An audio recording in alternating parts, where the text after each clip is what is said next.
ശ്രീകുമാർ എഴുതിയ ടോട്ടോ മാമൻ എന്ന കൊച്ചു ചെറുകഥയാണ് വായിക്കാൻ പോകുന്നത്. അങ്ങനെയാണ് ടോട്ടോ മാമൻ ഞങ്ങളുടെ നാട്ടിലെത്തിയത്. പച്ച വെട്ടിയ തലമുടി, കയ്യിൽ വളർന്ന കൊമ്പൻ മീശ, മങ്ങിയ പച്ച നിറമുള്ള കുപ്പായവും പാൻറ്റും, കയ്യിലൊരു പിച്ചളവള. മുഖത്ത് വല്ലാത്ത ഗൗരവമാണ്, കണ്ണുകൾ കലങ്ങിയിരിക്കുന്നു. കയ്യിലൊരു വലിയ തോക്കുണ്ടാകും. തോക്ക് പുറത്തു തൂക്കി കനത്ത പൂട്ടുകൊണ്ട് കടകട കടകട ശബ്ദമുണ്ടാക്കി ടാറിട്ടലൂടിലൂടെ ഒരു നടത്തമുണ്ട്. ഹരിയാണ് ആദ്യം കണ്ടത്. സ്ലേറ്റ് മായ്ക്കാൻ മഷിത്തണ്ട് തേടി പോയതാണവൻ. മഷിത്തണ്ടില്ലാതെ പറ്റില്ല. തുളച്ചു തുളച്ച് കയ്യിലെ തൊലി മുഴുവൻ സ്ലേറ്റിലായിട്ടുണ്ട് ഇപ്പോഴേ. ദേവകി ടീച്ചറെയും വേലായുധൻ സാറിനെയും സഹിക്കാം, പക്ഷേ ആ അവനാൻ സാറിനെ കണക്കു പിരീഡോ 1 മുതൽ 100 വരെ, പിന്നെ 100-ൽ നിന്ന് താഴോട്ട് 1 വരെ, പിന്നെയും 1 മുതൽ. കണക്കവനാൻ സാറിനെ 100 കൂട്ടം കാര്യങ്ങളുണ്ട് ചെയ്തു തീർക്കാൻ. സ്കൂളിലെ സ്റ്റാമ്പ് പിരിവ്, മാഷന്മാരുടെ പത്രച്ചിട്ടി, അങ്ങനെ ഒരുപാട് കണക്കുകൾ. ഒക്കത്തിനും നേരം വേണ്ടേ? അതെല്ലാം ഞങ്ങളൊന്ന് അടക്കിയിട്ട് വേണ്ടേ തീർക്കാൻ? അതിന് തന്നെയാണ് ഈ വിദ്യ. 1 മുതൽ 100 വരെ എഴുതിയും മായ്ച്ചും മായ്ച്ചും എഴുതിയും. ഹോ, മഷിത്തണ്ടില്ലാതെ പറ്റില്ല. ഇപ്പോഴല്ലേ പുതിയൊരു കക്ഷിയെ കാണണേ. പറയുമ്പോ ഹരി വിയർക്കുന്നുണ്ടായിരുന്നു. എടാ പേടിത്തൊണ്ടാ, നീ ഒന്ന് തെളിച്ചു പറയ്. ബാബുവിന് ധൃതിയായി. പിന്നെ പേടിക്കാണ്ടിരിക്കുവോ? അതല്ല അയാളുടെ രൂപം, പച്ച വെട്ടിയ തലമുടിയും. നിർത്തടാ നിർത്തടാ പറഞ്ഞു തന്നെ പിന്നെ പറഞ്ഞുകൊണ്ടിരിക്കാതെ. എനിക്ക് ദേഷ്യം വന്നു. ഒരു മഷിത്തണ്ട് തന്നെ മുഴുവൻ പറിച്ചോന്ന് നിശ്ചയമില്ല. അപ്പോഴായി കടകട ശബ്ദം കേൾക്കണേ. ഷെടാ, ഇതെന്താന്നറിയാനുള്ള ഒരു ആഗ്രഹം എല്ലാരും മനസ്സിലും ഉണ്ടാവൂലേ? നോക്കിയപ്പോൾ കിടുങ്ങിപ്പോയി. ആദ്യം കണ്ടത് തോക്കിന്റെ ഇരട്ടപ്പുഴ, പിന്നെ ആ വലിയ മനുഷ്യനെയും. ആദ്യം നിന്റെ നിക്കറ് നനഞ്ഞു, പിന്നെ തോടെയും. ബാബു കളിയാക്കി. എത്ര ശ്രമിച്ചിട്ടും ഞാനും ചിരിച്ചുപോയി. ഹരിയല്ലേ ആള്, ഇതൊന്നും അവന്റെ തൊലിയിൽ പോലും ഏൽക്കില്ല. നനഞ്ഞുള്ളത് സത്യ, പക്ഷേ ഇപ്പോഴല്ലെന്നേ ഉള്ളൂ, അവൻ പറഞ്ഞു. പിന്നെയോ?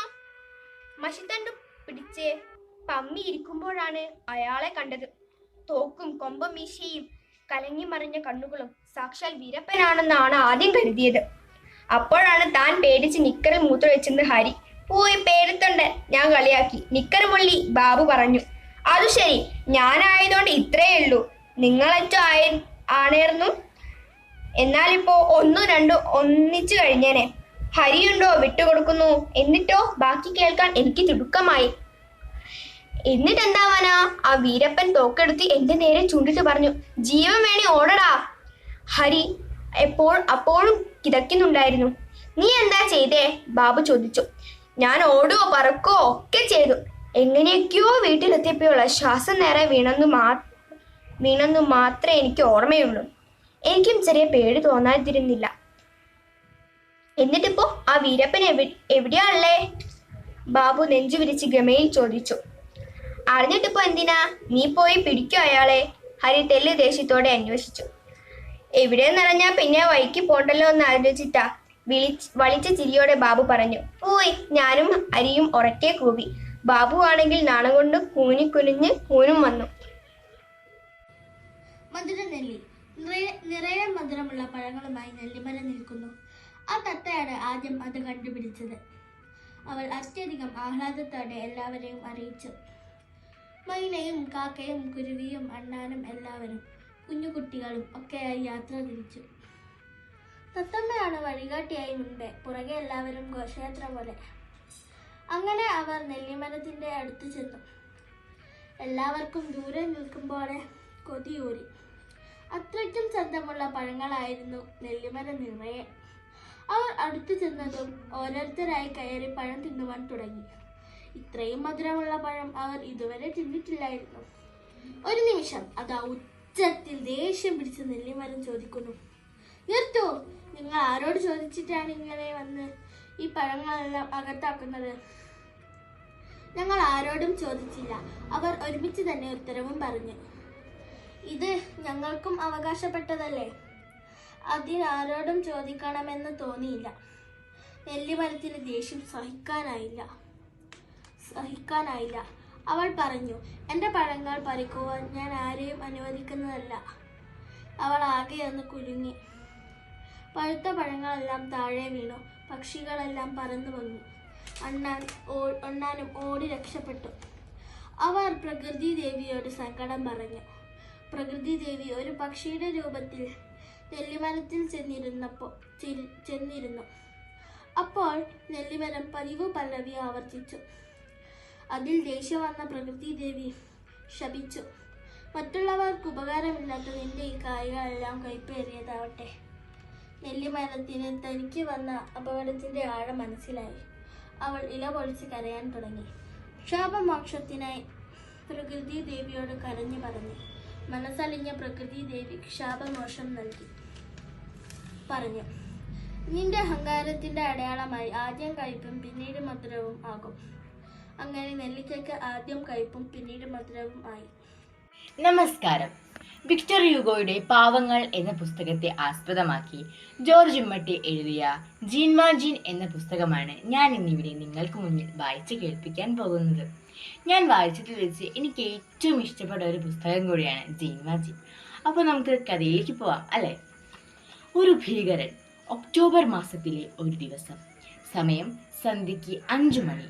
ഫ്രാൻസ് ഡേ പട്ടണത്തിൽ അപരിചിതനായ ഒരാൾ വന്നെത്തി. ജനങ്ങൾ ആശ്ചര്യത്തോടെ അയാളെ നോക്കി നിന്നു. അയാൾക്ക് 50 വയസ്സ് പ്രായം കാണും. വെയിൽ കൊണ്ട് കരിവാളിച്ച അയാളുടെ മുഖം വിയർത്തൊലിക്കുന്നുണ്ട്. നീണ്ട താടിയും മീശയുമുണ്ട്. കുപ്പായം പഴയതും കീറിയതുമാണ്. പുറത്ത് ഒരു ഭാണ്ഡം, കയ്യിൽ ഒരു വടിയുമുണ്ട്. ദേഹം നിറയെ പൊടി. പകൽ മുഴുവൻ നടക്കുകയായിരുന്നു അയാൾ. അന്ന് ഭക്ഷണമൊന്നും കഴിച്ചിട്ടേയില്ല. വഴിവക്കിലെ അരുവികളിലെ വെള്ളമായിരുന്നു അയാളുടെ ഭക്ഷണം. വിശപ്പ് സഹിച്ചുകൂടാ. ഒരു ഹോട്ടലിൽ ചെന്ന് ചോദിച്ചു, എനിക്ക് ഭക്ഷണം എന്തെങ്കിലും തരണം, കിടക്കുവാൻ ഒരു സ്ഥലവും വേണം. അതിന് തന്റെ കൈവശം പണമുണ്ടോ? ഹോട്ടലുടമയുടെ അന്വേഷണം. ഉണ്ട്, അതും പറഞ്ഞ് അയാൾ ഇവിടെ ഇരിപ്പായി. പക്ഷേ ഹോട്ടലുടമയ്ക്ക് അയാളെക്കുറിച്ച് എന്തോ ഒരു സംശയം തോന്നി. ഒരു ഭീകരന്റെ മട്ടുണ്ടല്ലോ ഇയാൾക്ക്. ഹോട്ടലുടമ രഹസ്യത്തിൽ ഒരു കുറിപ്പെഴുതി അടുത്തുള്ള ടൗൺ ഹാളിലേക്ക് ഒരു പയ്യനെ വിട്ടു. ആഗതൻ ഭക്ഷണം കിട്ടുന്നതും കാത്തിരിക്കുകയാണ്. 5 മിനിറ്റ് കഴിഞ്ഞു. പയ്യൻ തിരിച്ചെത്തി. അവൻ കൊണ്ടുവന്ന കുറിപ്പ് വായിച്ചു നോക്കിയ ഹോട്ടലുടമ ഭക്ഷണം കാത്തിരിക്കുന്ന തളർന്ന ആ മനുഷ്യനോട് പറഞ്ഞു, നിങ്ങൾക്കിവിടെ സ്ഥലമില്ല. സ്ഥലമില്ലെങ്കിൽ കുതിരാലയത്തിൽ ഞാൻ കിടന്നോളാം, പണവും തരാം. കുതിരാലയത്തിലും സ്ഥലമില്ല. എന്നാൽ ഭക്ഷിക്കാൻ എന്തെങ്കിലും തരൂ. നിങ്ങൾക്കിവിടെ ഭക്ഷണമില്ല. എന്തെങ്കിലും തന്നാൽ മതി. ഇവിടെ ഒന്നുമില്ല പറഞ്ഞില്ലേ? ഹോട്ടലുടമ ദേഷ്യത്തിലാണ്. യാത്രക്കാരൻ പിന്നെയും പിന്നെയും ഭക്ഷണത്തിന് കെഞ്ചി. എണീറ്റ് പോകൂ, ഹോട്ടലുടമ ഗർജിച്ചു. ജീൻവാ ജീൻ എന്ന ഭീകരനായ ജയിൽപ്പുള്ളിയല്ലേ താൻ? ഹോട്ടലുടമയുടെ ആട്ടുകേട്ട് നിരാശനായ യാത്രികൻ വഴിയിലിറങ്ങി വീണ്ടും നടന്നു. റോഡിന് ഇരുവശത്തും ആളുകൾ അയാളെ നോക്കി കുശുകുശുക്കുന്നുണ്ടായിരുന്നു. കുട്ടികൾ ആ മനുഷ്യനെ കൂക്കി വിളിക്കുകയും കല്ലെറിയുകയും ചെയ്തു. അയാൾ വേറെ പല ഹോട്ടലുകളിലും ചെന്ന് ഭക്ഷണവും കിടക്കാനൊരു സ്ഥലവും ചോദിച്ചു. പക്ഷെ ആരും അയാളെ സ്വീകരിച്ചില്ല. എങ്ങോട്ടെന്നില്ലാതെ അയാൾ കണ്ട വഴിക്ക് നടന്നു. അങ്ങനെ രാത്രി 8 മണിയായപ്പോൾ ഒരു പള്ളിയുടെ മുന്നിലെത്തി. പള്ളിയെയും ദൈവത്തിനെയും അയാൾക്ക് വെറുപ്പായി. പള്ളിക്ക് നേരെ അയാൾ മുഷ്ടി ചുരുട്ടി കാണിച്ചു. ഇടിക്കാൻ നോക്കി. പള്ളിക്കടുത്ത് ഒരു പ്രസ്സുണ്ട്. അതിനു മുമ്പിൽ കണ്ട ഒരു കല്ലു ബെഞ്ചിൽ അയാൾ കയറി കിടന്നു. അപ്പോൾ ദേവാലയത്തിൽ നിന്നും ഒരു സ്ത്രീ ഇറങ്ങി വന്നു. മഞ്ഞിൽ ആ കല്ലുബെഞ്ചിൽ തണുപ്പ് സഹിച്ചു കിടന്ന ആ പാവത്തിനെ കണ്ട് ആ സ്ത്രീക്ക് സഹതാപം തോന്നി. നിങ്ങൾ എന്താണ് ചെയ്യുന്നത്? സ്ത്രീ അയാളെ ശാസിച്ചു. അമ്മേ, ഞാൻ ഈ കല്ലുബെഞ്ചിൽ ഉറങ്ങാൻ കിടക്കുകയാണ്. അയാൾ മറുപടി പറഞ്ഞു. നിങ്ങൾക്കൊരു ഹോട്ടലിൽ പോകരുതോ? സ്ത്രീ നിർദ്ദേശിച്ചു. ഹോട്ടലിൽ പോകാൻ പണം വേണ്ടേ? അത് കേട്ട് ആ സ്ത്രീ അയാളോട് ദയ തോന്നി. അവൾ തന്റെ കയ്യിലുണ്ടായിരുന്ന 4 ഫ്രഞ്ച് നാണയം അയാൾക്ക് നൽകി. നിങ്ങൾക്ക് തണുപ്പുള്ള ഈ രാത്രി ഈ കല്ലുബെഞ്ചിൽ കിടന്നുറങ്ങാൻ സാധിക്കില്ല. കിടക്കാൻ ഇടം തരാൻ നിങ്ങൾ ആരോടും ചോദിച്ചില്ലേ? ഉവ്, അവരെല്ലാം എന്നെ ആട്ടി ഓടിച്ചു. അത് കേട്ട ആ സ്ത്രീ അയാളുടെ കൈ പിടിച്ച് മെത്രാന്റെ അരമനയുടെ സമീപമുള്ള ഒരു ചെറിയ ഭവനം ചൂണ്ടിക്കാട്ടിയിട്ട് ചോദിച്ചു, നിങ്ങൾ ആ ഭവനത്തിലേക്ക് ചെന്ന് ആവശ്യപ്പെട്ടുവോ? അയാൾ ഇല്ലെന്ന് മറുപടി പറഞ്ഞു. എങ്കിൽ അവിടേക്ക് ചെല്ലൂ. നിങ്ങൾക്ക് അവിടെ ഭക്ഷണവും കിടക്കാൻ ഇടവും കിട്ടും, സ്ത്രീ ഉറപ്പിച്ചു പറഞ്ഞു. അത് കേട്ട് അയാൾ കല്ലുബെഞ്ചിൽ നിന്ന് എഴുന്നേറ്റ് മാറാപ്പും വടിയുമെടുത്ത് ആ ഭവനത്തിലേക്ക് നടന്നു. ഇന്നിവിടെ പറയാൻ പോകുന്നത് വീണ്ടും അമ്മയുടെ മടിത്തട്ടിലേക്ക് എന്ന കഥയാണ്. പുഴയിൽ കുളിക്കാൻ പോയപ്പോഴാണ് കിച്ചുവിന് കുഞ്ഞുമീനിനെ കിട്ടിയത്. തോർത്തുമുട്ടുകൊണ്ട് കോരിയെടുത്തതാണ്. കൂടെ ഉണ്ടായിരുന്ന മീനുകളെല്ലാം ഞൊടിയിടയിലേക്ക് തെന്നി മാറി. കുഞ്ഞുമീൻ മാത്രം തോർത്തുമുണ്ടിൽ കുടുങ്ങി. കിച്ചു കുഞ്ഞുമീനിനെ ചില്ലുഭരണിയിലെ വെള്ളത്തിലിട്ടു. തിളങ്ങുന്ന ചെതുമ്പലുള്ള ചന്തമുള്ള മീൻ. അരിമണി തിന്നാൻ കൊടുത്തു. കുഞ്ഞുമീൻ അത് കണ്ട ഇപ്പോലും ഭാവിച്ചില്ല. 2 ദിവസം കഴിഞ്ഞിട്ടും കുഞ്ഞുമീൻ ഒന്നും തിന്നില്ല. എപ്പോഴും ഒരേ നിൽപ്പ്. നീന്താറുമില്ല, മുങ്ങാറുമില്ല. നിനക്ക് എന്തു പറ്റി? കിച്ചു ചോദിച്ചു. അതിന് ഒരു മറു ചോദ്യമാണ് കുഞ്ഞുമീൻ ചോദിച്ചത്. നീ ഇന്ന് എന്തെല്ലാം കാഴ്ചകൾ കണ്ടു? കിച്ചു അവൻ കണ്ട കാര്യങ്ങൾ പറയാൻ തുടങ്ങി. അങ്ങാടിയിൽ പോയതും വണ്ടികൾ കണ്ടതും സ്കൂളിൽ കൂട്ടുകാരുമായി കളിച്ചതും പുതിയ പുള്ളിക്കുടയുമായി വന്ന ബാലുവിനെ പറ്റിയും മഴ വെള്ളത്തിൽ കടലാസു തോണി ഇറക്കിയതും എല്ലാം അവൻ പറഞ്ഞു. തൻ്റെ കാര്യമോ വല്ലതും കാണാൻ പറ്റുന്നുണ്ടോ? എൻ്റെ കൂട്ടുകാരെല്ലാം പുഴയിൽ എന്തെല്ലാം കാഴ്ചകൾ കാണുന്നുണ്ടാവും. അവർ എന്തെല്ലാം കളികൾ കളിക്കുന്നുണ്ടാവും. കുഞ്ഞുമീൻ സങ്കടപ്പെട്ടു.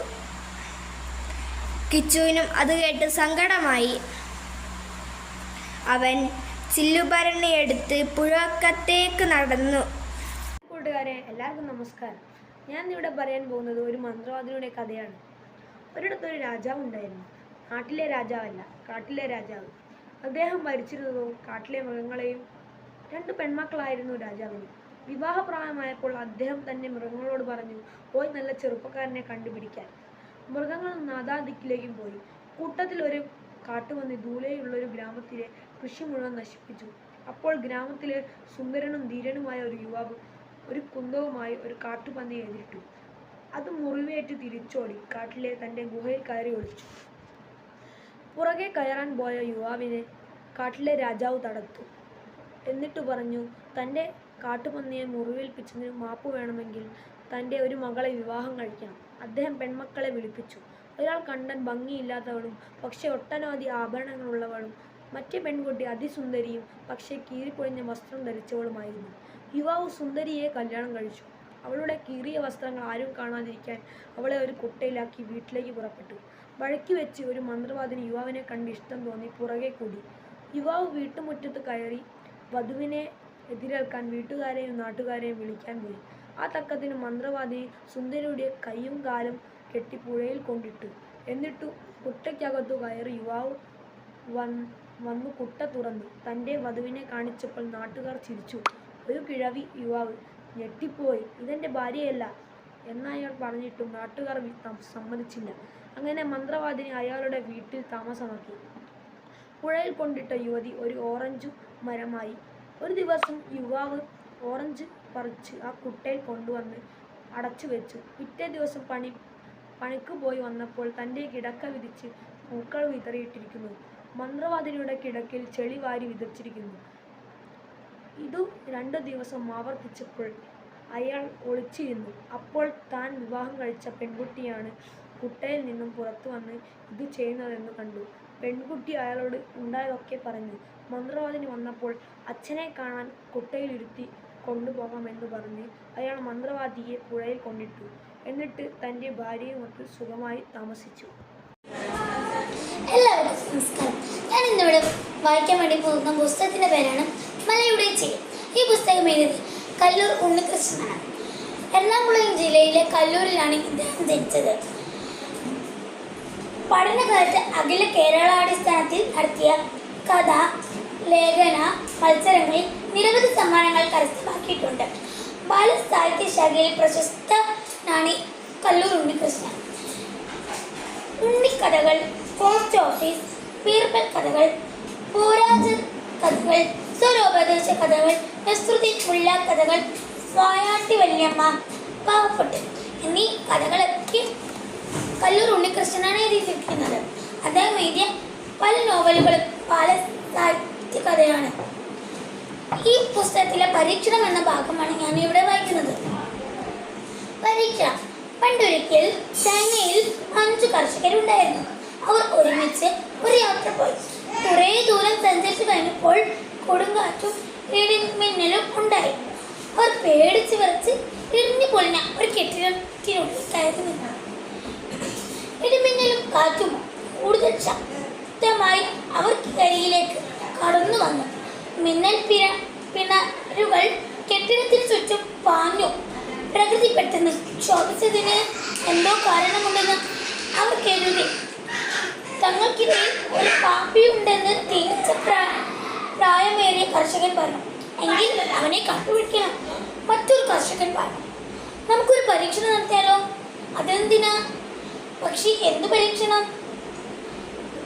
പറയാം. നമ്മുടെ എല്ലാവരുടെയും തൊപ്പികൾ ഈ കെട്ടിടത്തിന് മുന്നിൽ തൂക്കിയിടണം. കാറ്റത്തിൽ ആരുടെ തൊപ്പിയാണോ പറന്നു പോകുന്നത് അയാൾ ഉടനെ തന്നെ ഇവിടം വിട്ടു പോകണം. ഇല്ല, ഈ പരീക്ഷണം ശരിയല്ല. നമ്മളെല്ലാവരും പാപം ചെയ്തവർ തന്നെ. കൂട്ടത്തിൽ ഏറ്റവും പ്രാവൻ കുർണപൻ പറഞ്ഞു.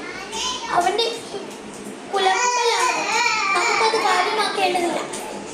എല്ലാവരും തൊപ്പിയെടുത്ത് പുറത്തു നോക്കുക, കർഷക നേതാവ് കൽപ്പിച്ചു. എല്ലാവരും അത് അംഗീകരിച്ചു. പരീക്ഷണം നടത്തുന്നത് ശരിയല്ലെന്ന് പറഞ്ഞ കർഷകന്റെ തൊപ്പിയും അവർ പുറത്തു നോക്കി. അപ്പോൾ ഇടിമിന്നലുണ്ടായിരുന്നു. എല്ലാവരും ആകാംക്ഷയോടെ തൊപ്പിയിലേക്ക് ഉറ്റുനോക്കി. പെട്ടെന്ന് ശക്തിയായി ഒരു കാറ്റ് വീശി. എല്ലാവരും ഭയന്ന് ഉള്ളിലേക്ക് കയറി. പിന്നീട് നോക്കിയപ്പോൾ ഒരു തൊപ്പി കുറവ്, ഒരു നീലത്തൊപ്പിയാണ് കുറവ്. അത് പരീക്ഷണത്തിൽ വിശ്വാസമില്ലാത്ത യുവ കർഷകന്റേതായിരുന്നു. അത് മനസ്സിലാക്കിയ മറ്റു 4 പേർ കൂടി അട്ടഹസിച്ച് വിദർശിലാളിവരെ പോലെ ചിരിച്ചുകൊണ്ടിരുന്നു. യുവ കർഷകൻ ഒന്നും പറയാതെ ആ കെട്ടിടത്തിന് പുറത്തേക്ക് നടന്നു. അല്പദൂരം കഴിഞ്ഞപ്പോൾ ശക്തമായ ഒരു ഇടിമിന്നലുണ്ടായി. അത് മറ്റു 4 പേർ നിന്നിരുന്ന കെട്ടിടത്തിലേക്ക് ആഞ്ഞു പതിഞ്ഞു. ഒരു ഭീകര ശബ്ദം കേട്ട് ആ ഭാഗത്തേക്ക് നോക്കി. അത് വിശ്വസിക്കാനായില്ല. കെട്ടിടം തകർന്ന് തരിപ്പണമായിരിക്കുന്നു. ചില ഭാഗത്ത് തീ പിടിച്ചിരിക്കുന്നു. അതിനകത്ത് നിന്നിരുന്ന മറ്റു 4 കർഷക സുഹൃത്തുക്കൾ അതിലപ്പെട്ട് ദാരുണമായി മരണമടഞ്ഞു. ദുഃഖിതനായ യുവ കർഷകൻ വീട്ടിലേക്ക് കടന്നു. ഇതാണ് എൻ്റെ ഇന്നത്തെ വായന. അപ്പോൾ വായന നന്ദി, നമസ്കാരം. TC ജോൺ എഴുതിയ സ്വർഗത്തിലെ പനിനീർ പൂക്കൾ എന്ന പുസ്തകത്തിലെ കുഴിച്ചിട്ട സ്വർണ്ണക്കട്ടി എന്ന ഒരു കഥയാണ് ഞാൻ വായിക്കാൻ പോകുന്നത്. കുഴിച്ചിട്ട സ്വർണ്ണക്കട്ടി. ഒരു ഗ്രാമത്തിൽ ഒരു കൃഷിക്കാരൻ താമസിച്ചിരുന്നു. അദ്ദേഹം എന്നും തൻ്റെ പറമ്പിൽ കഠിനാധ്വാനം ചെയ്തു. അതുകൊണ്ട് നല്ല വിളവ് ലഭിച്ചു. അന്യനെ ഒരു കാര്യത്തിലും അയാൾ സഹായിച്ചില്ല. ഇടയ്ക്കൊക്കെ തൻ്റെ അയൽവാസികളായ കൃഷിക്കാർ പല സഹായങ്ങളും ആവശ്യപ്പെട്ടു. ചിലപ്പോൾ കുറച്ച് നെൽവിത്തായിരിക്കും ചോദിക്കുക, അല്ലെങ്കിൽ ഗ്രാമത്തിൽ നടക്കുന്ന ഏതെങ്കിലും പാവപ്പെട്ട വീട്ടിലെ കല്യാണത്തിനുള്ള സഹായമാവും. ഇതെല്ലാം കൃഷിക്കാരന് വലിയ ശല്യമായി. അയാൾ തൻ്റെ ബുദ്ധിയിൽ തോന്നിയ ചില കാര്യങ്ങൾ ചെയ്തു.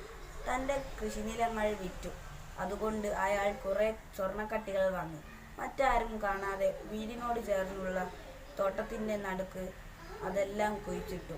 ഭാര്യയോടോ മക്കളോടോ ഇക്കാര്യം പറഞ്ഞില്ല. ചില കാര്യത്തിൽ വലിയ പിടിവാശിക്കാരനും മർക്കടമുഷ്ടിക്കാരനുമായ അയാൾ ഭാര്യയും മക്കളുമായുള്ള സംസാരം കുറച്ചു. എന്നും പുലരാൻ കാലത്ത് എഴുന്നേൽക്കും. നേരെ തോട്ടത്തിലേക്ക് ചെല്ലും. കുഴിച്ചിട്ട ഭരണിക്കുള്ളിലെ സ്വർണ്ണക്കട്ടിയെടുത്ത് ആദരവോടെ തൊഴുതു നിൽക്കും. ആർത്തിയോടെ നോക്കും, തൊട്ടു വണങ്ങും. ഇത് പല കുറിയായപ്പോൾ അയൽവാസികളുടെ ശ്രദ്ധയിൽപ്പെട്ടു. പതിവ് പോലെ പ്രഭാതത്തിൽ തൻ്റെ സ്വർണ്ണക്കട്ടി തൊട്ടു വണങ്ങാനും താലോലിക്കാനും ചെന്നപ്പോൾ കണ്ടില്ല. ആരോ അത് മോഷ്ടിച്ചിരിക്കുന്നു.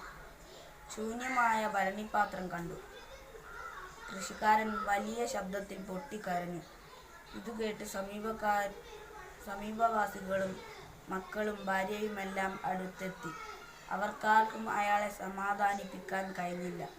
അപ്പോഴാണ് ഗ്രാമത്തിലെ പ്രായം ചെന്ന ശാന്ത സ്വഭാവിയായ ഒരു കൃഷിക്കാരൻ അടുത്തു വന്നത്. കാര്യങ്ങൾ അന്വേഷിച്ചു. എന്നിട്ട് വൃദ്ധനായ ആ ഗ്രാമീണ കൃഷിക്കാരൻ പറഞ്ഞു, മറ്റൊന്നും ഇനി ആലോചിക്കേണ്ട. ഭരണി നിറയെ കല്ലുകൾ നിറച്ചു കുഴിച്ചിടുക. അത് സ്വർണ്ണക്കട്ടിയാണെന്ന് വിചാരിച്ച് എന്നും തൊട്ട് തലോടുക. അതു മതി. ആർക്കും പ്രയോജനമില്ലാത്തതാണല്ലോ സ്വർണ്ണക്കട്ടിയായി കുഴിച്ചിട്ടത്. കൂടി നിന്നവർ തലയാട്ടിച്ചിരിച്ചു. സ്വത്തും പണവും പ്രയോജനപ്പെടുത്താതെ മൂടിവെച്ചതുകൊണ്ട് കാര്യമില്ല എന്നാണ് പാഠം. ഞാൻ ഇന്നിവിടെ വായിക്കാൻ പോകുന്ന ബുക്കിന്റെ പേരാണ് ചിന്നുവും മിന്നുവും കള്ളനെ പിടിച്ച കഥ. ഇത് എഴുതിയത് സിന്ധു രവിശങ്കറും രവിശങ്കർ വിയുമാണ്. ഈ കഥ ഒരു ചെറിയ കഥയാണ്. നാളെ അമ്മൂമ്മയെ കാണാൻ പോകുന്ന ഉത്സാഹത്തിലാണ് ചിന്നുവും മിന്നുവും. അതുകൊണ്ട് അവർ നേരത്തെ തന്നെ കിടന്നുറങ്ങി. ചിന്നുവിനും മിന്നുവിനും ക്യാരറ്റ് വലിയ ഇഷ്ടമാണ്. അതുകൊണ്ട് അമ്മ അവർക്ക് യാത്രയ്ക്ക് കൊണ്ടുപോകാൻ കുറേ ക്യാരറ്റുകൾ എടുത്ത് തയ്യാറാക്കി. ചിന്നുവും മിന്നുവും നേരത്തെ എഴുന്നേറ്റ് സ്റ്റേഷനിലേക്ക് പോകാൻ റെഡിയായി. പൊതിയൊക്കെ അമ്മ ഒന്നുകൂടി പരിശോധിച്ചു. ക്യാരറ്റുകൾ ആവേശത്തിനുണ്ടെന്ന് ഉറപ്പുവരുത്തി. അവർ നേരത്തെ തന്നെ സ്റ്റേഷനിലെത്തി. സ്റ്റേഷൻ നിറയെ യാത്രക്കാരായിരുന്നു. ചിന്നുവിനും മിന്നുവിനും അമ്മ ഓരോ ക്യാരറ്റ് നൽകി. സ്റ്റേഷൻ ഗാർഡ് ഇപ്പോൾ രാജാറാണി എക്സ്പ്രസ് ട്രെയിൻ വരുന്നതിനു മുൻപ് എല്ലാം ശരിയാണെന്ന് ഉറപ്പുവരുത്തി.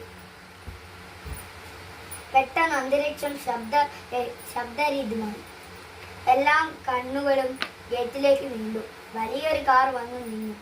മിസ്സി എന്ന പ്രസിദ്ധ ഗായിക കാറിൽ നിന്നിറങ്ങി സ്റ്റേഷനിലേക്ക് നടന്നു. രാജാറാണി എക്സ്പ്രസിൽ മിസ്സിയും യാത്ര ചെയ്യുന്നുണ്ടായിരുന്നു.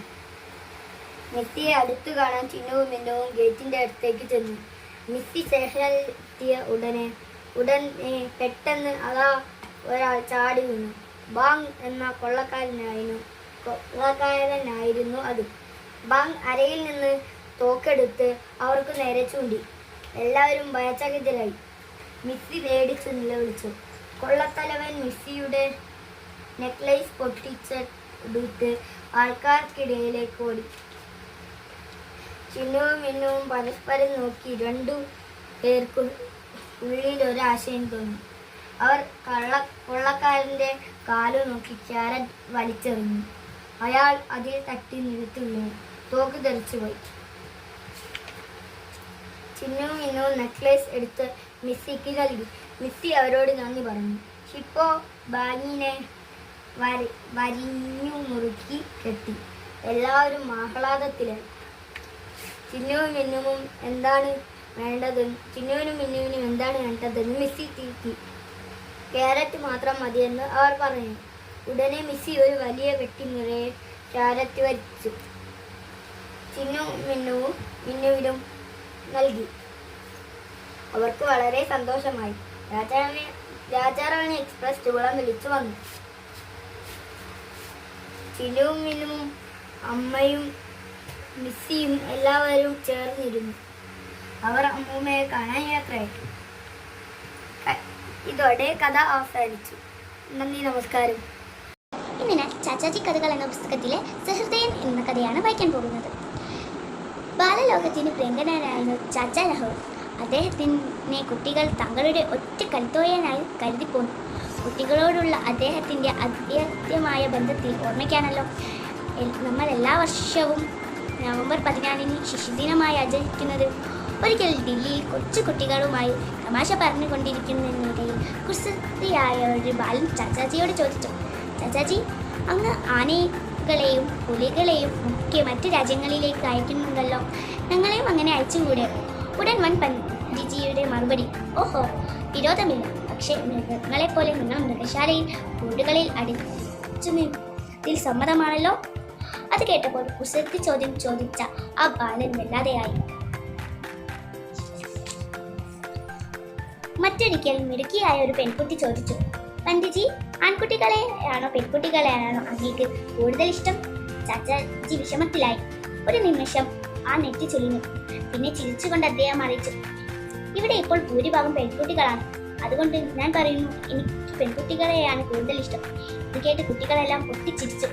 ചാച്ചാജിയുടെ സഹൃദയത്തിന് ഇതിൽ കൂടുതൽ തെളിവെന്തു വേണം? ഞാനിന്നിവിടെ പരിചയപ്പെടുത്താൻ പോകുന്നത് നാടോടി കഥകൾ. ആദ്യ ഭാഗം, മഹത്വത്തിൻ്റെ താക്കോൽ. ഒരിക്കൽ ഒരു വഴി അമ്പലത്തിൽ വെച്ച് 4 യാത്രക്കാർ പരസ്പരം പരിചയപ്പെട്ടു. ഓരോ ഗ്രാമങ്ങളിൽ നിന്നും പല ആവശ്യങ്ങൾക്കായി റായ് നഗരിയിലേക്ക് തിരിച്ച കാൽനടയാത്രക്കാരായിരുന്നു അവർ. പരസ്പരം പരിചയപ്പെട്ടപ്പോൾ ഇനിയുള്ള യാത്ര ഒന്നിച്ചാകാം എന്നവർ തീരുമാനിച്ചു. ആ യാത്രക്കാരിൽ ഒരാൾ വൃദ്ധനും മറ്റു 3 പേർ ചെറുപ്പക്കാരുമായിരുന്നു. നാട്ടുവർത്തമാനങ്ങളും പഴംപുരാണങ്ങളും പറഞ്ഞ് അവർ തണൽമരങ്ങളുടെ ഓരം ചേർന്ന് നഗരത്തിലേക്കുള്ള യാത്ര തുടർന്നു. വൃദ്ധയാത്രികൻ ഒരു ജ്ഞാനിയാണെന്ന് യുവാക്കൾക്ക് അല്പസമയത്തിനുള്ളിൽ മനസ്സിലായി. യുവയാത്രക്കാരിൽ ഒരാൾ യാത്രാമധ്യേ വൃദ്ധനോട് ചോദിച്ചു, മഹാതത്വത്തിൻ്റെ പിന്നിൽ രഹസ്യം എന്താണ്? ഒട്ടും ആലോചിക്കാതെ തന്നെ അദ്ദേഹം മറുപടി പറഞ്ഞു, മഹാതത്വത്തിൻ്റെ താക്കോൽ മറ്റുള്ളവർ ചെയ്യാൻ മടിക്കുന്ന കാര്യങ്ങൾ ചെയ്യുവാനുള്ള ധൈര്യമാണ്. ഏതാനും നാഴികകൾ കൂടി നടന്നു കഴിഞ്ഞപ്പോൾ അവർക്ക് നല്ല വിശപ്പ് അനുഭവപ്പെട്ടു. അവരുടെ കയ്യിൽ ഭക്ഷണമൊന്നും ഉണ്ടായിരുന്നില്ല. ഭാണ്ഡത്തിൽ കുറച്ച് അരിയും ഒരു പാത്രവുമുണ്ട്. അടുത്തുള്ള പുഴക്കരയിലെത്തി ചോറുണ്ടാക്കുവാൻ അവർ തീരുമാനിച്ചു. പുഴക്കരയിലെത്തിയപ്പോൾ വൃദ്ധയാത്രികൻ അടുപ്പുകൂട്ടി വിറകു ശേഖരിച്ചു വന്ന് ചോറുണ്ടാക്കി. അത് വിളമ്പാൻ ഒരുങ്ങുമ്പോഴാണ് ചോറ് മുഴുവൻ കരിമഷി പോലെ കറുത്താണിരിക്കുന്നത് എന്ന് കണ്ടത്. അരിയിലല്ലല്ലോ, വെള്ളത്തിലോ വിഷമുണ്ടാകും എന്ന് ഉറപ്പിച്ച യുവാക്കൾക്ക് ചോറുണ്ണാൻ വിസമ്മതിച്ചു. കൂട്ടുകാർ കഴിക്കാത്തതിനാൽ വൃദ്ധനും ചോറുണ്ടില്ല. എങ്കിലും അയാൾ കഷ്ടപ്പെട്ട് പാകം ചെയ്ത ചോറ് ഒരിലയിൽ പൊതിഞ്ഞ് കയ്യിൽ കരുതി. 4 സംഘം യാത്ര തുടർന്നു. വിശപ്പ് മൂലം തളർന്നു പോകും എന്നായപ്പോൾ വൃദ്ധൻ ഒരു മരത്തിൻ്റെ തണലിൽ ഇരുന്ന്, വയ്യ, ഇനി ഒരടി കൂടി നടക്കാൻ വയ്യ. ഇങ്ങനെ വിശന്നിട്ട് മുന്നോട്ട് പോയാൽ വഴിയിൽ എവിടെയെങ്കിലും തളർന്നു വീണു ചാകും. അതിലും ഭേദം കയ്യിലുള്ള ഈ ഭക്ഷണം കഴിച്ച് വിശപ്പടക്കിയിട്ട് മരിക്കുന്നതല്ലേ. വൃദ്ധൻ പൊതിയഴിച്ച് അതിലുണ്ടായിരുന്ന ചോറ് മുഴുവൻ അകത്താക്കി. ഹോ, എന്തൊരാശ്വാസം! ഭക്ഷണം കഴിച്ചു വിശപ്പ് മാറിയ വൃദ്ധൻ കൂട്ടുകാരോടൊപ്പം എത്താനായി തിടുക്കത്തിൽ നടന്നു. പിന്നിലായിപ്പോയ വൃദ്ധനു വേണ്ടി വയ്യമ്പലത്തിൽ കാത്തിരുന്ന യാത്രക്കാർ അദ്ദേഹത്തെ കണ്ട് അമ്പരന്നു പോയി. പഞ്ഞിപോലെ നരച്ച താടിയും മുടിയും അവശതയോടെ നടന്നിരുന്ന വൃദ്ധൻ ആകെ മാറിപ്പോയിരുന്നു. മുടിയും താടിയും കറുത്തതായി, ചുളിഞ്ഞ തൊലി മിനുത്തു മാർദ്ദവമുള്ളതായി മാറി. യുവത്വത്തിൻ്റെ പ്രസരിപ്പ് അദ്ദേഹത്തെ നിറഞ്ഞു നിന്നിരുന്നു. തങ്ങൾ ഭയന്ന് കഴിക്കാതിരുന്ന കറുത്ത ചോറ് കഴിച്ചതുകൊണ്ടാണ് വൃദ്ധയാത്രികന് യൗവനം തിരികെ ലഭിച്ചതെന്ന് യുവാക്കൾക്ക് മനസ്സിലായി. അപ്പോഴാണ് മറ്റുള്ളവർ ചെയ്യാൻ മടിക്കുന്ന കാര്യങ്ങൾ ഒളിഞ്ഞിരിക്കുന്ന മഹാതത്വത്തിൻ്റെ അവർ തിരിച്ചറിഞ്ഞത്. നന്ദി, നമസ്കാരം. കോയസൻ പോയി എന്ന് കണ്ടപ്പോൾ അപ്പുവിനു വലിയ വ്യസനമായി. എന്തേ ഒന്നും പറയാതെ പോകാൻ? കോയസൻ അങ്ങനെ അങ്ങ് പോകുമോ? അപ്പുവിനോട് പറഞ്ഞിട്ടുള്ളത് മറിച്ചാണല്ലോ. വലിയ യജമാനൻ അടിച്ചിറക്കിയാൽ പോലും കോയസൻ ഈ വീട് വിട്ടു പോകില്ല. അമ്മയോട് അന്വേഷിച്ചു. ഒന്നും പറഞ്ഞില്ല. അമ്മ ചിരിച്ചതേയുള്ളൂ. അതു കണ്ടപ്പോൾ ദേഷ്യമാണ് തോന്നിയത്. കുറെ കഴിഞ്ഞു കളിക്കുട്ടിയോടു ചോദിച്ചപ്പോൾ കാര്യം മനസ്സിലായി. ഉണ്ണിമാമൻ ഡോക്ടറായി വന്നപ്പോൾ കാറ് വാങ്ങി. കാറ് വന്നപ്പോൾ കുതിരവണ്ടി ആവശ്യമില്ലാതെയായി. അത്ഭുതമരുന്ന് എന്ന കഥയാണ് ഞാൻ ഇവിടെ ഇന്ന് പറയാൻ പോകുന്നത്. രാവിലെ തിരക്കിട്ട ജോലിയിലായിരുന്നു അമ്മ. ഉണർക്കമുണർന്ന പോലെ കളിക്കുവാനായി പുറത്തേക്ക് പോയിരിക്കുകയാണ്. കാര്യവും വാലയും ഇവർ വരുമ്പോഴേക്കും ഭക്ഷണമുണ്ടാക്കി വെക്കണം. അതിനിടയിൽ എന്തൊക്കെയാ ഉണ്ടാക്കുന്നതെന്നും തിരക്കിക്കൊണ്ട് മുത്തശ്ശി അടുക്കളയിലേക്ക് വന്നു. ഇവരുടെ ചോദ്യങ്ങൾക്കെല്ലാം മറുപടി നൽകുവാൻ കുട്ടികളുടെ അമ്മയ്ക്ക് സമയമുണ്ടായിരുന്നില്ല. ഭക്ഷണമെല്ലാം തയ്യാറായി. കാരിക്കും വാലിയിലെയും എവിടെ ജനാലിലൂടെ പുറത്തേക്ക് നോക്കി. കുട്ടികളുടെ പേര് ചൊല്ലി ഒച്ചത്തിൽ വിളിച്ചു. എന്നാൽ എവിടെയെങ്ങും കുട്ടികളുടെ ഉള്ളത്തിൻ്റെ യാതൊരു ലക്ഷണവുമില്ലായിരുന്നു. ഈ വികൃതികൾ എവിടെ പോയി? അമ്മ അന്വേഷിച്ചു. പുറത്തേക്കിറങ്ങി. വിറകുപുരയിലും കുളിമുറിയിലും എത്തി നോക്കി. എവിടെയെങ്ങും കുട്ടികളുടെ പൊടി പോലുമില്ല. കാരിക്ക് വാലിയ ഇല്ല. മറുപടിയില്ല. ഫുക് ഫുക്. പിന്നിൽ നിന്നൊരു ശബ്ദം. തിരിഞ്ഞു നോക്കി. കുറച്ചു ദൂരം ഒരു വാതിൽ തുറന്നു കിടന്നു. ദേഹം മുഴുവൻ രോമം നിറഞ്ഞു തടിച്ചു കൊഴുത്ത ഒരു വലിയ നായ.